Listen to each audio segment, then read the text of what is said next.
నమస్తే, నేను Yashoda. Welcome to Pallavi TV. Jubilee Hills బైపోల్లో గెలిచేదెవరు? ఈ ప్రశ్న ఇప్పుడు హైదరాబాద్ లోనే కాదు, తెలుగు రాష్ట్రాల్లో హాట్ టాపిక్ అయింది. ఉప ఎన్నికపై అంచనాలు, చర్చలు ఒక రేంజ్ లో జరుగుతున్నాయి.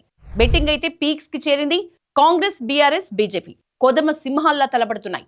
ముందు ఊహించినట్లుగా ఇప్పుడైతే లేదు. సీన్ మొత్తం మారిపోయింది. సింపుల్ పోల్ టఫ్ ఫైట్ గా టర్న్ తీసుకుంది. గెలిచేది ఎవరు? మెజారిటీ ఎంత? 10,000, 20,000? రెండో స్థానం ఎవరిది? ఇలా ప్రతిదీ ఆసక్తికరంగా మారింది.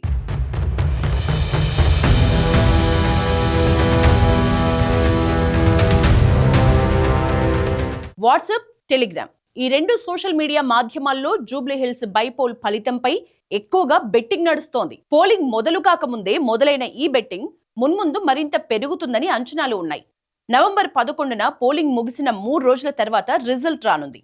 ఈ 3 రోజులు పందెం రాయిళ్లు రెచ్చిపోతారని పరిశీలకులు అంచనా వేస్తున్నారు. ఐపీఎల్లో బాల్ టు బాల్ బెట్టింగ్ చూస్తూ ఉంటాం. మ్యాచ్ లో మజా ఉన్నప్పుడు చేతులు మారే మనీ లెక్కకే అందదు. జూబ్లీ హిల్స్ ఫైట్ కూడా టఫ్ గా మారుతున్న కొద్దీ బెట్టింగ్ కి అనుకూలంగా మారుతోంది. జూబ్లీ హిల్స్ బైపోల్లో ఎవరు గెలుస్తారు, ఏ పార్టీకి ఎన్ని ఓట్లు పడతాయి అని బెట్టింగ్ నడుస్తోంది. రూపాయికి 100 రూపాయల ఆశ చూపిస్తున్నారు బెట్టింగ్ నిర్వాహకులు.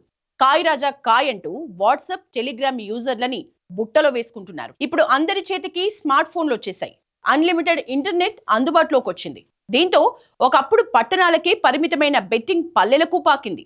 క్రికెట్ మొదలై ఇప్పుడు రాజకీయాల్ని, ప్రధానంగా ఎన్నికల్ని కేంద్రంగా చేసుకుని కోట్లల్లో పందాలు జరుగుతున్నాయి. ఇల్లు, ఆఫీస్, పనిచేసే ప్రాంతం ఎక్కడున్నా కూర్చున్న చోటే ఒక్క క్లిక్ తో పెట్టుబడి పెట్టే ఛాన్స్ రావడంతో బెట్టింగ్స్ ఈజీగా పెడుతున్నారు. జూబ్లీ హిల్స్ బైపోల్ ని అవకాశంగా తీసుకుంటున్నారు.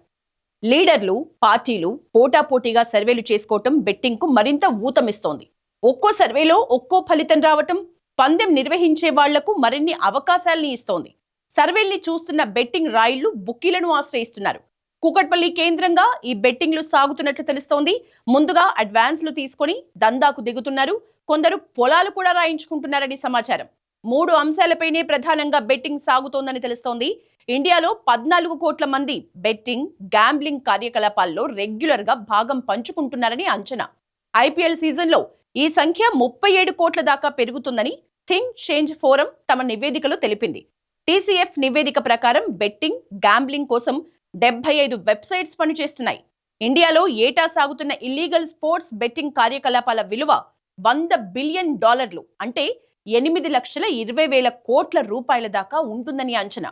బెట్టింగ్ల మూలంగా ఎంతో మంది వీధిన పడ్డా, ఆత్మహత్యలు జరుగుతున్నా ఈ దందా మాత్రం ఆగటం లేదు. ఎందుకంటే ఆశ, ఈజీ మనీ ఎవరిని వదిలిపెట్టదు, గుణపాఠం చెప్పక మానదు. అందుకే జూబ్లీ హిల్స్ బైపోల్ బెట్టింగ్ పై పోలీసులు కూడా నజర్ పెట్టారు. బెట్టింగ్ నిర్వాహకుల ఆట కట్టిస్తున్నారు.